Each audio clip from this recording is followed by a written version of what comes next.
नमस्ते दोस्तों। अगर हमें एक नंबर का खिलाड़ी बनना है या एक नंबर का बिजनेसमैन बनना है, सक्सेसफुल पर्सन बनना है, तो हमें हमारे कार्य के प्रति पैशन होना चाहिए, प्यार होना चाहिए, जुनून होना चाहिए। और जब हम उस कार्य में लगते हैं तो कोई बहाना या कोई रीज़न नहीं होना चाहिए कि जिसके कारण हम वो काम ना करें। मैं आपको विराट कोहली की कहानी बताऊंगा। विराट कोहली आज विश्व का नंबर 1 का बल्लेबाज है। कई रिकॉर्ड उनके नाम है और जब भी कोई नई मैच खेलता है तो कोई नया रिकॉर्ड उनके नाम पर लगता है। आप कोई भी प्रोग्राम देखें, उसके विज्ञापन में, एडवर्टाइज में विराट कोहली की ऐड होती है। विराट कोहली आज हमारे इंडिया में जो भी प्लेयर्स है उसमें सबसे ज़्यादा वो पैसा कमाता है, क्योंकि हर एक विज्ञापन में उसकी ऐड है, उसको लिया जाता है। जब विराट 3 साल का था तब पहली बार उसने उसके हाथ में बल्ला पकड़ा।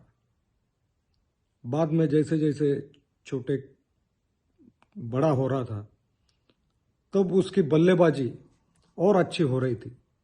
कॉलोनी में जो लोग रहते थे वो बहुत ही इम्प्रेशन में थे और हमेशा विराट के पिताजी को कहते थे कि आप इसे कोई कोच के पास, कुछ एकेडमी में क्यों नहीं लेके जाते। प्रेम कोहली, उनके पिताजी, जो एक वकील थे, वो बहुत विराट पर प्रेम करते थे। विराट का भी उन पर उतना ही प्यार था। 9 साल की उम्र में विराट को उन्होंने एक एकेडमी में एडमिशन करवा दी। स्कूटर पर उसको लेके जाते थे। बाद में बहुत अच्छी प्रैक्टिस विराट ने की और अंडर 19 में उसका सिलेक्शन हो गया दिल्ली टीम से। दिल्ली कर्नाटक मैच थी और दिल्ली में वो मैच थी अंडर 19 की, और कर्नाटक ने पहले ही दिन 446 रन बनाए। 3 दिन की मैच होती थी। फिर दिल्ली की टीम खेलने को आई और 4 विकेट पर सिर्फ 14 रन दिल्ली टीम ने बनाए थे। उसके बाद विराट खेलने को आया। विराट थोड़ा खेल रहा था, तब तक 5 विकेट 65 रन ऐसा स्कोर था।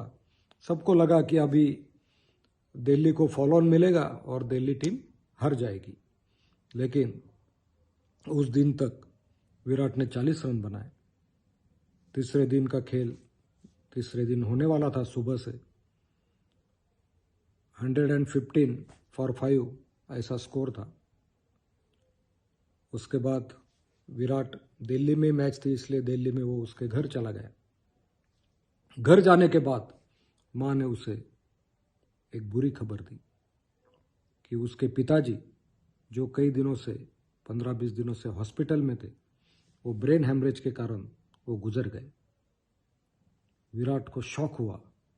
He was very disappointed. बहुत ही दुखी घटना थी। धीरे धीरे वो न्यूज़ सब जगह फैल गई। टीम के कोच को और टीम के प्लेयर को लगा कि अब विराट नहीं आएगा मैच खेलने को, क्योंकि पिताजी या किसी के माताजी का गुजर जाना ये सबसे बड़ा रीज़न होता है कि अगर किसी के एग्ज़ाम हो, किसी की मैच हो, किसी को कोई कार्य करना हो और उसको समझा कि आज मेरे पिताजी या माताजी कोई गुजर गए, तो दूसरे दिन नहीं जा सकता। इसलिए सबको लगा अब विराट नहीं आएगा और दिल्ली टीम हार जाएगी। तीसरे दिन सुबह 9 बजे सबको आश्चर्य हुआ। विराट पैड पहनकर मैच खेलने को आ गया, बैटिंग को, और सिर्फ बैटिंग को नहीं आया, उसने 90 रन बनाए और वो आउट हुआ। मैच ड्रॉ हो गई। जो टीम दिल्ली हारने वाली थी वो ड्रॉ हो गई।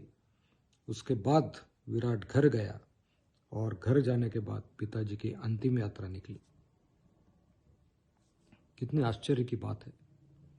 कुछ दिनों के बाद विराट को किसी ने इंटरव्यू में पूछा कि आपने ऐसा कैसे किया, तो विराट ने कहा कि मेरे पिताजी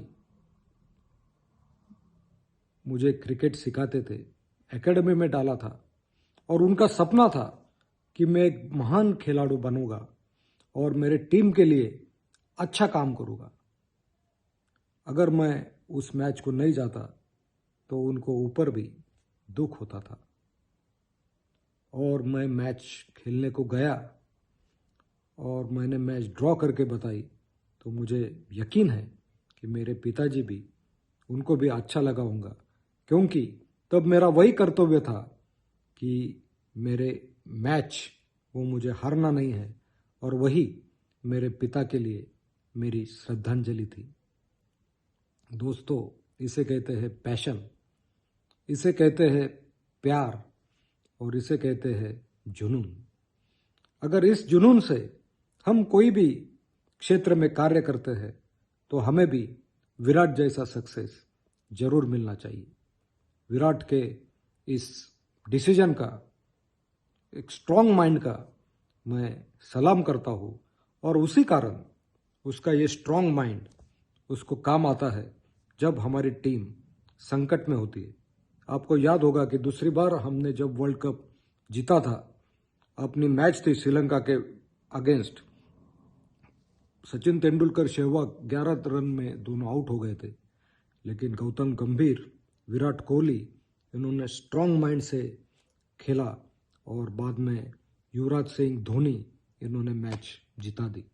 चारों का इसमें बहुत बड़ा पार्ट था और उसमें main one of the best player was Virat Kohli. तो इस प्रकार हमें पैशन अगर है, जुनून है और निर्णय लेने की क्षमता है तो हम आगे जाते ही है और हमें तरक्की मिलती है। Thank you very much. Have a nice day.